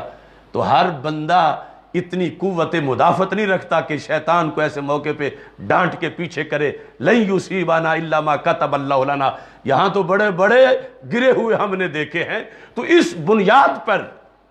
سرکار نے فرمایا کہ ایسی نوبت ہی نہ آنے دو کہ تم امتحان میں پڑھو, آزمائش میں ہی نہ پڑھو, تم ادھر نہ جاؤ. اور اس کے ساتھ جو دیگر امور ہیں ان میں اس چیز کو بھی واضح کیا گیا کہ نبی اکرم نور مجسم شفیع معظم صلی اللہ علیہ وسلم کی اس فرمان کی حکمتیں زرقانی علی الموطا, امام مالک کے موطا میں اس کی جو شرح یہ لکھی گئی, الاقدام علیہ تعرض للبلاء, یہ پہلی جو میں نے بیان کی کہ جانا اپنے آپ کو امتحان کے لیے پیش کرنا ہے. تو امتحان میں تو چانس دو ہے نا، ہو سکتا ہے فیل ہو جاؤ، ہو سکتا ہے کامیاب ہو جاؤ. تو جب امتحان فرض نہیں تم پہ تو ادھر امتحان کے رستے پہ کیوں پڑھتے ہو؟ نہ امتحان کے لیے جاؤ. اچھا تو یہ ہے نا کہ امتحان سے بچ جاؤ، آزمائش ابتلا سے بچ جاؤ. تو سرکار نے شفقت کی کہ خواہ مخواہ دل کا وہ اہم ترین امتحان جو ہے جس کے نتیجے میں تقدیر کا انکار بھی ہو سکتا ہے، تو تم اس رستے پہ نہ جاؤ. دوسرے نمبر پر نبی اکرم نور مجسم شفیع معظم صلی اللہ علیہ وسلم نے فرمایا، جو اس کا مطلب یہ ہے، ربما کان فیہ ضرب من الدعوی لمقام الصبر. ہو سکتا ہے کبھی اس میں بڑائی اور تکبر کا دخل ہو، بڑائی اور تکبر کا دخل ہو. یعنی جانے میں کس طرح، یعنی یہ قطع نظر اس کے کہ آگے تقدیر کے جو معاملات ہیں یہ اپنے طور پر اپنی بڑائی ظاہر کرنے کے لیے، اپنی بڑائی کے اظہار کے لیے کہ سارے ڈرے ہوئے ہیں، کوئی نہیں جاتا، میں جاتا ہوں. تو شریعت نے کہا کہ جہاں پہلے ہے تم نہ جاؤ، چونکہ تمہارے جانے کی جہت میں ہو سکتا ہے اندر تکبر شامل ہو، اور شریعت ایسا موقع نہیں دینا چاہتی، لہذا سرکار نے اس بنیاد پہ روک دیا. تیسرے نمبر پر اس کے اندر نبی اکرم نور مجسم شفیع معظم صلی اللہ علیہ وسلم کے روکنے کی وجہ یہ ہو سکتی ہے کہ تم اپنے آپ کو متوکل شو کرنا چاہتے ہو، اور ہو سکتا ہے کہ وہاں جا کے پھسل جاؤ اور توکل تمہارا پارا پارا ہو جائے. تو یہ جہت تھی کہ جب واضح طور پر وہاں بیماری عملاً موجود ہے، تو ان تین وجوہات کی بنیاد پر سرکار نے غلاموں پہ شفقت کرتے ہوئے فرمایا کہ تم وہاں نہ جاؤ. اور اس میں اگلا مرحلہ جو ہے کہ جو اس سے آگے کا ہے کہ اگر کسی کا شک نکالنے کی ضرورت پڑ جائے تو پھر سرکار کی اپنی سنت بھی ہے اور صحابہ کی سنت بھی ہے، جو ہم نے اعلان کیا تھا کہ طواف کرائیں گے یا معانقہ کریں گے، کہ پکڑ کے رسول پاک صلی اللہ علیہ وسلم نے اپنے صحابی کا ہاتھ، جس کو مرض تھا جذام کا، تو نبی اکرم نور مجسم شفیع معظم صلی اللہ علیہ وسلم نے اس کا ہاتھ پکڑا، اور ہاتھ پکڑ کے ہمارے آقا صلی اللہ علیہ وسلم نے اسے اپنے ساتھ بٹھا کے، یہ جو آج مثلا کرونا کی بات تعاون سے ساری سمجھنی ہے نا، آج کرونا کو اچھوت بنا دیا گیا اور بنایا جا رہا ہے. اب رسول پاک صلی اللہ علیہ وسلم جن کی ہم امت ہیں، ابو داؤد سنن ابی داؤد میں آپ کی یہ حدیث موجود ہے، ان رسول اللہ صلی اللہ علیہ وسلم اخذ بید رجل مجذوم، مجذوم کا ہاتھ پکڑا، جس کے لحاظ سے وہ 6 فٹ جو ہے وہ لوگوں نے داستانیں بنائی ہوئی ہیں، اس حکمت کو سمجھا نہیں جو سرکار فرما رہے ہیں. اگر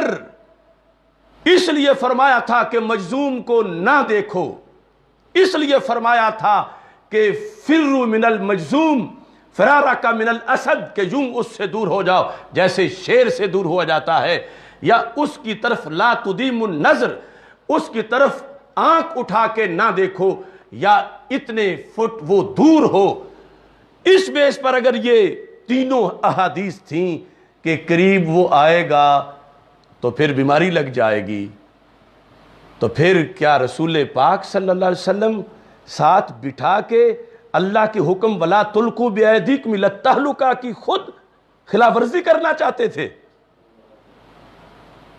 کہ رب فرماتا ہے کہ اپنے آپ کو ہلاکت میں نہ ڈالو، اور مجزوم اور بیمار کو ساتھ بٹھانا ہلاکت ہے دوسرے نقطہ نظر کے مطابق۔ وہ جو 3 احادیث غلط مفہوم میں جو لوگوں نے بیان کی، تو پھر سرکار معاذ اللہ یہ الزام لازم آئے گا کہ لا تلقوا بأیدیکم الی التہلکہ ولا تقتلوا انفسکم کی معاذ اللہ ثم معاذ اللہ سرکار نے خود ہی خلاف ورزی شروع کر دی ہے، امت تو پھر کرے گی۔ تو اس بنیاد پر 1% بھی ان احادیث میں یہ نہیں تھا، چونکہ وہ ادوا صراحتاً ہے اور جو لا ادوا ہے، اور ادوا جو ہے وہ کسی بھی حدیث میں نہیں ہے، لا ادوا صراحتاً ہے۔ تو اس بنیاد پر نبی اکرم صلی اللہ علیہ وسلم نے اب جس وقت صحابی کو فَأَدْخَلَهَا مَعَهُ آخذ بِيَدِ رَجُلٍ مجزوم،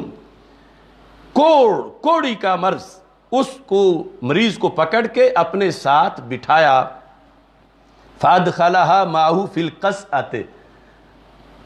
اپنا جو کاسا تھا، پلیٹ اور برتن، ہاتھ پکڑ کے اس کے اندر ڈالا، ثم قال، پھر فرمایا کل، کھا۔ ایک تھا نا قل، یہ کشک والا کاف ہے، کل، کھا، ثقۃ باللہ توکلا باللہ، یہ ہے بیان توکل، ثقۃ باللہ وتوکلا علیہ، کھا کچھ نہیں ہوگا، یعنی یہ وہ جھجک محسوس کر رہا تھا نا کہ اب میں ایسا ہوں اور سرکار کے ساتھ بیٹھ کے کھاؤں تو میری وجہ سے کوئی سرکار کو تکلیف نہ ہو، تو آپ نے اس کے دل کی بھی میزبانی کی کہ اس کے خیال کو بھی میں دلاسا دے دوں کہ تیری وجہ سے مجھے کچھ نہیں ہوگا۔ یہ بیماریاں 6 فٹ سے کیا لگے ساتھ بٹھا لے پھر بھی نہیں لگتی، کیونکہ یہ شریعت مصطفیٰ صلی اللہ علیہ وسلم ہے۔ کل ثقۃ باللہ، اللہ پر بھروسہ کرو، وتوکلا علیہ، اس پر توکل کرو اور کھاؤ۔ تو اس بنیاد پر اب یہاں نبی اکرم صلی اللہ علیہ وسلم نے سب کا شک نکالنے کے لیے خود ایسا کیا۔ پھر حضرت صدیق اکبر رضی اللہ تعالی عنہ کے عہد میں جب ایک وفد آیا اور سارے کھانے میں بیٹھے تو وہ سائیڈ پہ تھا، کیسے کیا ہے، کہا کہ یہ تو مجزوم ہے، اس کو مرض ہے، فرمایا اسے میرے پاس لاؤ۔ حضرت صدیق اکبر رضی اللہ تعالیٰ عنہ، یہ ہے سنت کا احیاء، اسے ہاتھ پکڑ کے اپنی پلیٹ میں اس کو ہاتھ ڈال کے فرمایا تم میرے ساتھ کھاؤ۔ اس طرح کی ہم درجنوں حدیثیں پیش کر سکتے ہیں، کس قدر مینار کو کنواں اور کنویں کو مینار بنا کے پیش کیا گیا۔ اور پھر مجھے افسوس ہے ریڈی میڈ متصوفین، مفتیان کرام، پیران اعظام الا ماشاء اللہ، یہ سنت پہ عمل بڑی جرأت سے ہوتا ہے۔ جس پیر کے ہاتھ کو مرید کے لعاب اس کے جراثیم کا خطرہ ہو اور اس نے دستانے چڑھائے ہوئے ہوں، کیا اس سے توقع کی جا سکتی ہے کہ مجزوم کے ہاتھ کو پکڑ کے اپنے پیالے میں ساتھ کھلائے؟ یعنی زندہ تو اس سنت کو کرنا تھا، اور اس کے اپوزٹ دستانے چڑھا کے، ماسک لگا کے، انہیں دور ہٹا کے، ہمارے پاس کوئی نہ سلام لینے بھی آئے۔ ارے میرے آقا صلی اللہ علیہ وسلم نے تو جب کھردرا ہاتھ دیکھا صحابی کا تو فرمایا کیا ہوا؟ کہا کسی چلاتا ہوں، رسا کھینچتا ہوں، ڈول نکالتا ہوں، چھالے بنتے ہیں، پھٹ جاتے ہیں، ہاتھ اس طرح گوشت جو ہے وہ سخت ہو گیا ہے۔ فقبل رسول اللہ صلی اللہ علیہ وسلم یدہ، سرکار نے ہاتھ چوم لیا۔ کفان یحبہم اللہ ورسولہ، فرمایا ان ہاتھوں سے اللہ بھی پیار کرتا ہے، اللہ کا نبی بھی پیار کرتا ہے صلی اللہ علیہ وسلم۔ تو آج جو کلچر آ گیا ہے، اگر کوئی چومنا بھی چاہے تو کیا کہے گا، پہلے جا کے تم ہاتھ دھو، ڈیٹول لگا کے دھو کے آؤ۔ چومنا کا تو تصور بھی نہیں ہوگا کہ پیر مرید کا چومے، استاد شاگرد کا چومے، وہاں تو پیغمبر امتی کا چوم رہے تھے اور ایک مزدور کی شان کو اجاگر کر رہے تھے، اور یہ بھی نہیں کہا کہ دھو کے آ جاؤ۔ اب آج اتنی آئسولیشن اور اتنا جو ہے وہ سینیٹائزر اور کیا کیا، ارے ہم جس امت میں ہیں ہمیں ایسے بہکاموں سے کوئی نہ بہکائے، اس واسطے کہ نبی اکرم نور مجسم شفیع معظم صلی اللہ علیہ وسلم نے یہ جو حکم دیا تھا اس میں سبق تھا، لیکن سبق آج سیکھا نہیں گیا۔ میں جب پڑھتا ہوں مجدد دین و ملت امام اہل سنت اعلی حضرت امام احمد رضا بریلوی کا فتاوی رضویہ، تو مجھے معاشرے میں رہنے والے عوام تو عوام رہے، علماء پر بھی الا ماشاءاللہ افسوس لگتا ہے کہ ان سب نے چینلوں کے چبڑوں کی تیری باتیں سن لیں، اپنے امام کے فتاوی رضویہ کے 24ویں جلد کے 4 صفحے بھی نہیں پڑھے۔ ان لوگوں نے امریکی گٹروں سے نکلے ہوئے کیڑوں کی بدبودار باتیں تو سن لیں، مگر ماہ مدینہ کے لبوں سے نکلے ہوئے کوثر و تسنیم سے مقدس آبگینوں کی طرف بھی نہیں دیکھا۔ اعلی حضرت فاضل بریلوی رحمت اللہ علیہ نے اپنے عہد میں اس بات پر بحث کرتے ہوئے کہا تھا، یعنی یہ تقابل میں آج پیش کرنا چاہتا ہوں کہ ڈاکٹر کہتے ہیں 6 فٹ کا فاصلہ ہونا چاہیے، ڈاکٹر کہتے ہیں 3 فٹ کا فاصلہ ہونا چاہیے۔ یہ اعظم مفتیان یا ان کے نیچے والے، یہ شروع سے پہلی اینٹ غلط ہے۔ جب حکومت نے کہا تھا کہ یوں کرونا اندر مسجد میں پھیل جائے گا، فاصلہ ہونا چاہیے، تو انہیں کہنا چاہیے تھا کہ شریعت مصطفیٰ صلی اللہ علیہ وسلم کے مطابق یہ بات 100% غلط ہے کہ ایک بندے کا کرونا دوسرے کو لگے، ہم اس کو نہیں مانتے۔ اس جگہ لیٹے یہ سارے اور پھر لیٹتے چلے گئے۔ اب سنا ہے کچھ احتجاج کرنا چاہتے ہیں، احتجاج حکومت کے خلاف ضرور کریں کہ انہوں نے 2 قانون ایک ملک میں چلائے ہوئے ہیں، ایک پاکستان نہیں 2 پاکستان، روافض کے لیے اور اہل سنت کے لیے اور۔ احتجاج وہاں ہمارا حق بنتا ہے، ہم کر رہے ہیں،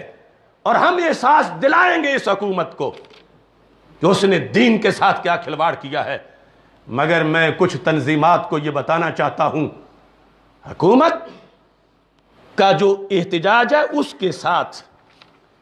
احتجاج کیوں نہیں کر رہے تم ان لوگوں کے خلاف جنہوں نے سرکار کے فرمان پس پشت ڈال کے امریکہ کے نظریے کو فالو کیا؟ کیا ان کا جرم تھوڑا ہے؟ کیوں نہیں انہوں نے حکومت کے منہ پر کہا کہ یہ جس بیس پہ تم مسجدیں بند کرنا چاہتے ہو، جمعے بند کرنا چاہتے ہو، جس بیس پہ سوشل ڈسٹینس نمازوں کے جماعت کے اندر کر کے شیطانوں کو داخل کرنا چاہتے ہو، یہ شریعت کی خلاف ورزی ہے، یہ ہمارے دین میں ایک گناہ کبیرہ کے تصور کے مترادف ہے، کیونکہ ہمارے آقا علیہ السلام نے اس سوچ کو جہاد سے فرار کے مترادف قرار دیا ہے، اور ہم اس کی اجازت نہیں دیتے۔ اعلی حضرت نے ان لوگوں کے لیے کافی پہلے لکھا تھا، فرماتے ہیں رسول پاک صلی اللہ علیہ وسلم کے ارشاد اقدس کو کہ عین رحمت و خیر خواہی یہ امت ہے۔ سرکار کا فرمان، لا دعا لا دعا لا دعا، وہ تمہیں کچھ نہیں ہوتا، لا دعا۔ اس فرمان کے ہوتے ہوئے سرکار کے فرمان کو معاذ اللہ مدرت رساں خیال کیا جائے کہ نقصان ہو جائے گا، کہ سائنس ہے، طب ہے، میڈیکل ہے، 15ویں صدی ہے، وہ پرانی باتیں ہیں معاذ اللہ، عملاً تو یہ کہہ کے ہی کیا گیا نا، اگرچہ زبان سے کوئی کہے یا نہ کہے، نہیں فاصلہ ہونا چاہیے، نہیں یہ ہونا چاہیے۔ اعلیٰ حضرت کہتے ہیں سرکار کے فرمان کو چھوڑ کے اس کے مقابل طبیبوں اور ڈاکٹروں کی بات کو اپنے لیے نافع سمجھا جائے۔ کہتے ہیں ببیں کہ از کے بریدی و با کے پیوستی، کہ دیکھ عاشق کس ذات سے توڑ کے کس سے جوڑ رہے ہو۔ ببیں دیکھ کہ از کے بریدی، کہ جن سے ٹوٹے تو پھر جنت کا رستہ نہیں ملتا، وابا کے پیوستی، اور کدھر تم اپنے رابطے جوڑ رہے ہو۔ طبیبوں کے کہنے پر تم سرکار کی حدیث چھوڑ رہے ہو، اور طبیبوں کے کہنے پر سوشل ڈسٹنس پر نمازوں کے فتوے دے رہے ہو۔ ببیں کہ از کے بریدی وابا کے پیوستی، کیسی سرکار سے توڑ رہے ہو اور کیسے لوگوں سے جوڑ رہے ہو۔ اس بنیاد پر نبی اکرم نور مجسم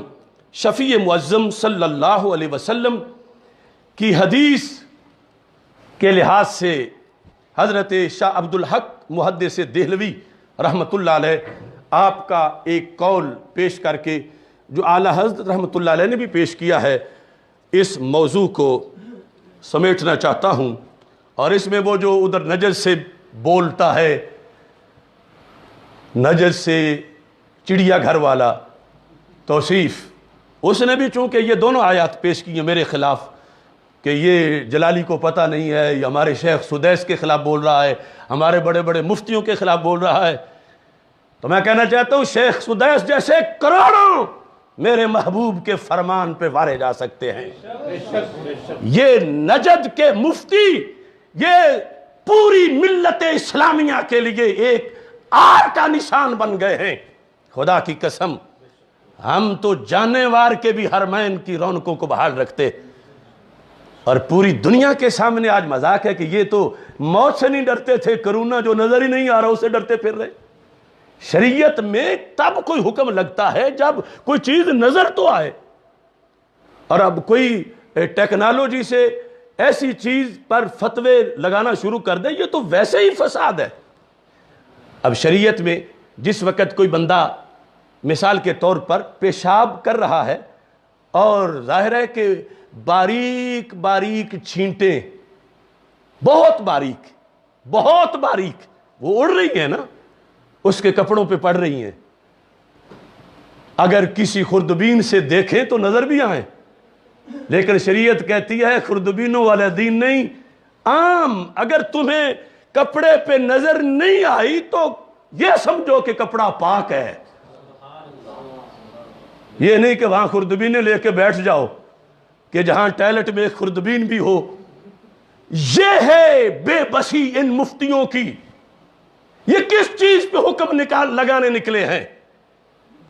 پہلے یہ خود تو کہیں دیکھ لیتے اس کو کیا حیثیت ہے، محض وہم پر شریعت میں تبدیلی۔ تو اس مقام پر حضرت شیخ عبد الحق محدث دہلوی 639 صفحہ ہے الشیعۃ اللمعات کا، الشیعہ شعاع کی جمع، اس کے اندر جلد نمبر 1 میں یہ حدیث پیش کر کے فَإِذَا سَمِعْتُمْ بِأَرْضٍ فَلَا تَقْدَمُوا عَلَيْهِ، جب تمہیں پتہ چلے کہ طاعون کسی جگہ ہے تو وہاں نہ جاؤ۔ وَإِذَا وَقَعَ بِأَرْضٍ وَأَنْتُمْ بِهَا فَلَا تَخْرُجُوا فِرَارًا مِّنْهُ۔ یہ 4 لائنیں پوری اسلامی دنیا کا دھارا بدل سکتی تھیں اگر اس وقت یہ لوگ اس بات پر توجہ کرتے، یا کم از کم آپ بھی کر لیں۔ یعنی عام بندہ بھی کہہ رہا تھا دیکھو جی سامنے کنواں تو گر رہے ہوں تو بچنا ہی چاہیے نا، تو پھر اس لیے مسجدیں بند کر دو، شیر کھڑا ہو تو بچنا ہی چاہیے نا، اس لیے مسجدیں بند کر دو۔ حضرت شیخ عبد الحق محدث دہلوی نے اس حدیث کو پیش کر کے آپ نے فرمایا فرق ہے دونوں باتوں میں، سامنے کنویں کا ہونا سامنے آگ کا ہونا، جس جگہ بیٹھے ہو اس مکان کو آگ لگ جائے معاذ اللہ، وہاں زلزلہ آ جائے، وہاں سے دور جانا، یہ اور معاملہ ہے، اور کرونا سے ڈر کے مسجدیں بند کرنا یہ اور معاملہ ہے۔ آپ کے الفاظ سنو، ضابطہ درو ہمی است، کہ یہ دونوں حصے حدیث کے پیش کر کے کیا علم تھا ان لوگوں کا، لیکن ہم وہ ان کا لکھا ہوا بھی پڑھنے کے لائق نہیں یا آگے پہنچانے کے لائق نہیں۔ کہتے ہیں ضابطہ درو ہمی است، بہت جامع قانون کہتے ہیں، میں تمہیں بتا دیتا ہوں، اس پر سینکڑوں احادیث کا خلاصہ ہے۔ ضابطہ درو ہمی است کہ در آن جا کے ہست نباید رفت، کہ جہاں تعاون ہو وہاں نہیں جانا چاہیے، وز آن جا کے باشد نباید گریخت، اور جہاں ہے وہاں سے بھاگنا نہیں چاہیے، وہ اگرچہ گریختن در باز مواضع، اگرچہ بعض جگہوں پہ بھاگنا جائز ہے، بعض صورتوں میں تعاون سے نہیں، مطلقاً جان بچانے کے لیے، بعض جگہ اگرچہ جان بچانے کے لیے حالات پیدا ہو جائیں تو شریعت کہتی ہے پہلے جان بچاؤ، بھاگنا جائز ہے، مگر سرکار نے فرمایا تعاون سے نہیں بھاگنے دینا میں نے۔ تو تعاون میں بھاگنا ڈر کے موت سے، اس کو گناہ کبیرہ قرار دیا، اور دوسری جگہ بھاگنے کو دین قرار دیا۔ کس بھاگنے کو؟ کہتے ہیں مثل خانہ کے دروے زلزلہ شدہ، کہ گھر میں زلزلہ آ گیا اور وہ اس طرح ہچکولے لے رہا ہے، یہاں کوئی اگر باہر نکل کے کھڑا ہونا چاہتا ہے تو شریعت اجازت دیتی ہے۔ کوئی توکل والا کہتا ہے وہ اپنی جگہ، لیکن اجازت ہے، کیونکہ یہ ایک عادی سبب ہے، عادی سبب، یہ قانون ہے، ایک ہوتا ہے عادی سبب، ایک ہوتا ہے وہمی سبب۔ تو جہاں جان کو عادی سبب کے ذریعے موت کا خطرہ ہو، شریعت وہاں آگے بھاگ جانے کی، وہاں سے چلے جانے کی اجازت دیتی ہے، اور جہاں صرف وہمی سبب کا خطرہ ہو وہاں شریعت ڈٹ جانے کا حکم دیتی ہے۔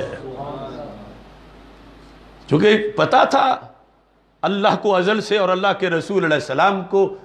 سرکار تاجدار ختم نبوت صلی اللہ علیہ وسلم ہے، سرکار کو پتا تھا 15ویں صدی میں کرونا نے بھی حملہ کرنا ہے مسلمانوں پر، اور کہیں میرے غلام اس وقت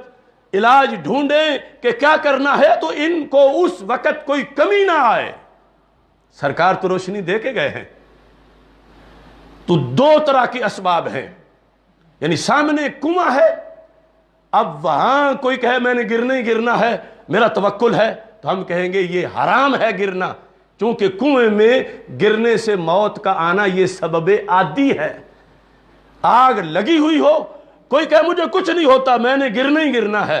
تو ہم کہیں گے رکو اور روکو اس کو، چونکہ یہ آگ موت کا سبب عادی ہے۔ شیر کھڑا ہو اور یہ اس کے سامنے اس کے منہ میں ہاتھ دینا چاہتا ہے، ہم روکیں گے کہ یہ موت کا سبب عادی ہے۔ تلوار سامنے رکھ کے کوئی کہے میں نے ہاتھ مارنا ہے، ہم کہیں گے وَلَا تُلْقُوا بِأَيْدِيكُمْ إِلَى التَّهْلُكَةِ، یہ کٹ جانے اور نقصان کا سبب عادی ہے۔ مگر خدا کی قسم، ہزارہا دلائل کی روشنی میں کہہ رہا ہوں، یہ جس موضوع میں ہم ہیں، کرونا، یہ موت کا ہرگز سبب عادی نہیں ہے۔ اس سے بڑا حملہ جو تعاون کا تھا اسے بھی شریعت نے سبب عادی نہیں بنایا، یہ تو سبب وہمی میں بھی کمزور سے وہمی، یعنی ہر درجے کے وہمی سبب کا ہے۔ تعاون کہ جس میں ہزاروں لوگ، یعنی آج تو پتہ ہے ہی نہیں نا کوئی ایک بندہ بھی کرونے سے مرا ہے کہ نہیں، جو کرونا خود ہی نظر نہیں آیا، میڈیا جسے مار رہا ہے، یا جو گنتی بیرون ملک ہو رہی ہے، یا جو کچھ ہو رہا ہے، باہر کا تو پتہ نہیں، یہاں کے جو معاملات ہیں، کرونا کی بیس پر کہیں سڑک پہ کوئی بے ہوش بندہ گرا پڑا ہو اور عام عوام کو پتہ چل جائے یہ کرونا کا مریض ہے، اور یہ دوسرے نے اٹھایا ہے وہ بھی مر گیا ہے، تیسرا انہیں اٹھانے آیا ہے وہ بھی مر گیا ہے، تو ایسی کوئی چیز ہی نہیں، محض وہم کی بنیاد پر، اور وہ خود اپنی کٹ ہے، اپنا چیک ہے، اپنا ہی یعنی مرتا کوئی کسی طرح کا ہے، انہوں نے تو اس کو نام دینا ہے کرونا کی طرح مر گیا ہے۔ تو اگر واقعی طور پر بھی مرتے ہوتے تو طاعون کی حد تک جا کر بھی شریعت کہتی ہے یہ موت کا سبب وہمی ہے، عادی نہیں ہے۔ تم سبب عادی ہوگا تو پھر شریعت کہتی ہے نکل جاؤ، جان بچاؤ، لیکن سبب وہمی پر شریعت کہتی ہے ڈٹ جاؤ۔ اس کے آگے حکمتیں ہیں ڈٹ جاؤ کی کیا ہیں؟ اب دیکھو، کہتے ہیں مثل خانہ کے درویل زلزلہ شدہ یا آتش گرفتہ یا نشستن در زیر دیوارے کے خم شدہ، ایک دیوار بالکل اس طرح گرنے والی ہے اور اس کے نیچے کوئی بیٹھا اور اسے کہا جائے کہ اٹھ جاؤ دیوار گرنے والی ہے، بالکل یعنی آ چکی ہے، خم ہے، تو وہ کہتا نہیں جو ہونا ہے وہ ہونا ہے، میں نے نہیں اٹھنا، تو شریعت کہتی ہے نہیں اب تم غلط کر رہے ہو، یہ عادی سبب نظر آ رہا ہے۔ کہا زلزلے والے گھر سے نکلنا یا آتش گرفتہ، وہ گھر کمرہ جس کو آگ لگی ہوئی ہے اس سے نکلنا، یہ نزد غلبہ ون باہلاک آمداست، اس میں بھی ساتھ قید لگائی کہ دیوار اس طرح جھکی ہے کہ غالب گمان ہے کہ گرے گی تو یہ بندہ بچے گا نہیں، ہو سکتا ہے دیوار ہوئی چھوٹی کہ چند اینٹیں اسے لگے گی کچھ نہیں ہوگا، وہاں کی بات نہیں، یہ تینوں صورتیں، اور اس کے علاوہ جہاں بھی غالب گمان ہو کہ یہ اسباب عادی ہیں موت کے، اور وہاں کوئی کہے کہ میں توکل اختیار کرتا ہوں، شریعت کہتی ہے نہیں، تم اٹھو یہاں سے دور چلے جاؤ۔ اچھا، اما در باب طاعون، شیخ عبدالحق محدث دہلوی کہتے ہیں وہاں سبب عادی تھا، سرکار نے نکل جانے کی اجازت دی ہے، وَأَمَّا در باب طاعون جز صبر نعمدہ، فرمایا طاعون والے مسئلے میں سوائے صبر کے دوسری بات نہیں، کہ نبی اکرم صلی اللہ علیہ وسلم نے فرمایا صبر تم نے کرنا ہے، پاؤں گھر سے باہر بھی نہیں رکھنا موت سے بھاگنے کے لیے، یہ نہیں آئسولیشن کے لیے، یعنی اگر شہر کے ایک کونے میں آیا اور دوسرے کونے سے کوئی بھاگا وہ بھی گناہ کبیرہ کا مرتکب ہوگا اگر طاعون سے ڈر کے بھاگا ہے۔ سرکار فرماتے ہیں تیرے گھر بھی اگر کوئی مریض ہو گیا تو نے پھر بھی نہیں بھاگنا، میرے کہنے پر تو نے رہنا ہے، آگ لگے گھر میں بھاگ جا، زلزلہ آئے بھاگ جا، مگر گھر میں طاعون آئے تو ڈٹ جا، یہ تیری بزدلی ہوگی کہ تو بھاگ گیا، جیسے کافروں کو جنگ میں فوج کو دیکھ کے تو بھاگ گئے تو یہ گناہ کبیرہ ہوگا، گناہ کبیرہ ہے، چونکہ یہ کنویں اور گڑھے پر جہاں غلبہ گمان ہے موت کا اس پر قیاس کرنا غلط ہے، طاعون کو اس دیوار پر قیاس کرنا کہ جو گرنے والی ہے اور غالب گمان ہے کہ نیچے والے کی موت آ جائے گی، طاعون کو اس پر قیاس کرنا غلط ہے۔ تو یہ تو طاعون کے بارے میں بھی نہیں کہا جا سکتا تھا، جو کہ نظر آ رہا ہے، اس کا پھوڑا نظر آ رہا ہے، بندے مر رہے ہیں، سب کچھ ہے، تاریخ میں وہ ثابت ہے پہلے، اور جس کا ہے تھی جس کی مشکوک ہے اور اس معاشرے میں ہے ہی نہیں، چلو جس کو ہے اس کا ایک علیحدہ مسئلہ ہے، تو یہ ساری کروڑوں لوگوں کو صرف ایک وہم کی بنیاد پر فرائض سے واجبات سے پیچھے ہٹا کے اور پاکستان کی معیشت کو تباہی کی طرف لے جانا، اور پھر محتاج بن کے غیروں سے قرضے کے لقمے لے کر اس قرضے پر اپنی غیرت بیچ کے لنگڑیوں کی طرح ان کے سامنے لیٹ جانا، سرکار اس لیے پہلے فرما گئے، اور یہ میں اس لیے پیش کر رہا ہوں کہ آگے بھی ایسے حملے ہوں گے، خدا بچائے نہ ہوں،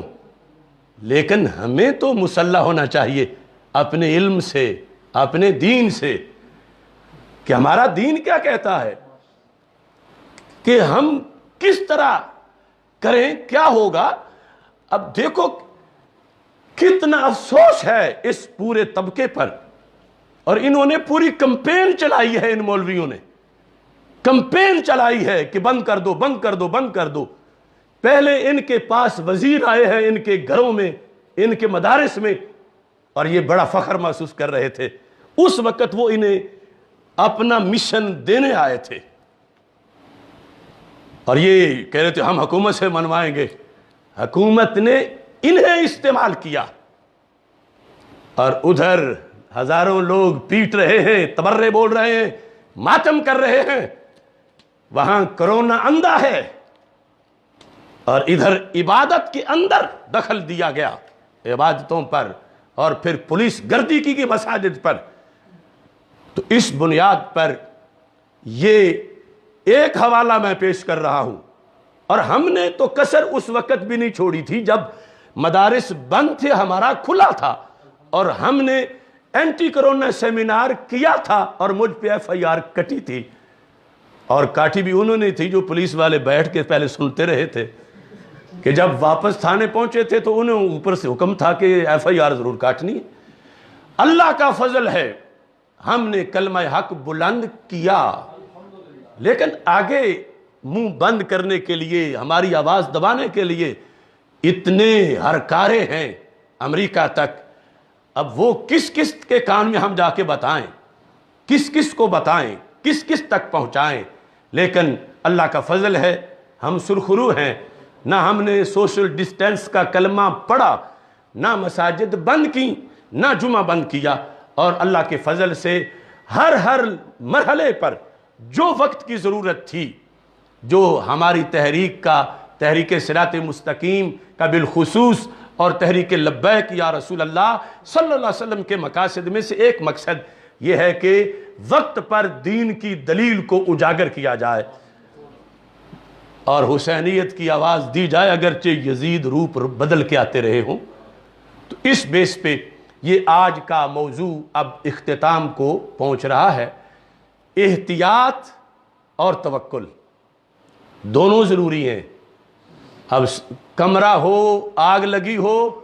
اب یہاں والا کوئی کہے میں نے نہیں اٹھنا، تو ہم کہیں گے یہ توکل نہیں، سبب عادی آ گیا ہے موت کا۔ ہم جیسا بندہ جو ہے تو ہم اس کو اٹھانے کی دعوت دیں گے، اور دوسری طرف محض وہم کی بنیاد پر کوئی لیٹتے جائیں، اب وہم تو کتنا ہے، اگر میں 1000 قسم بنا کے معاشرے کی آج بتاؤں تو اتنے دلائل دے سکتا ہوں کہ کل کوئی بندہ گھر سے باہر قدم ہی نہ رکھے، یعنی جو ڈرنے والے ہیں۔ اس قدر سوسائٹی کے اندر وہم کے طور پر، حقیقت تو نہیں ہوگی، وہم کہ وہ اتنی ایک بلا آ گئی ہے، فضا میں شامل ہے، جو بھی دھوپ کے اندر سیدھی سوا پڑے تو بندے کے چہرے پر سیاہ داغ بنتے ہیں، اور پورا چہرہ شام تک سیاہ ہو جاتا ہے۔ تو کتنے لوگ ہیں جو چہرے جات چھپا لیں گے، جو گھر سے نہیں نکلیں گے، پھر یہ ہوگا کہ وہ فلانے چوک میں تو اتنے ہو گئے ہیں،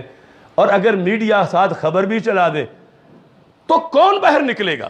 یا ویسے حقیقی طور پر وہم ہو، مثلا یہ ہے کہ دہشت گردی پھر شروع ہو گئی ہے، مساجد میں پتہ چل گیا ہے، وہ خاص جنہیں پتہ چل جاتا ہے اور دھماکے ہو جاتے ہیں، کہ وہ کہہ رہے ہیں کہ اتنے خود کچھ بمبار لاہور میں داخل ہو گئے ہیں، تو لہٰذا 27ویں شب پہ انہوں نے دھماکے کرنے ہیں، تو اب کوئی بھی مسجد میں نہ جائے، یعنی کرونا والا ماحول نہ ہو، ایسا کہا جائے، اب وہم تو پھر بھی ہے۔ تو ہم نے تو وہ سارا زمانہ دھماکوں والا، دھماکوں کے اندر سے گزر کے گزارا ہے، یعنی وہم موت کا تو اس وقت اس کرونا سے تو مضبوط وہم تھا، بلکہ عملاً ڈاکٹر سرفراز نعیمی ہو یا کتنے لوگ شہید ہوئے. تو اب صرف وہم کی بنیاد پر اگر قوم کو لٹایا جائے کہ وہم آ گیا ہے کہ یہ جو بجلی ہے یہ ہلکی ہو گئی ہے، اب اس نے یہ کرنا ہے کہ جہاں بجلی کو لگے ہوئے 10 سال ہو گئے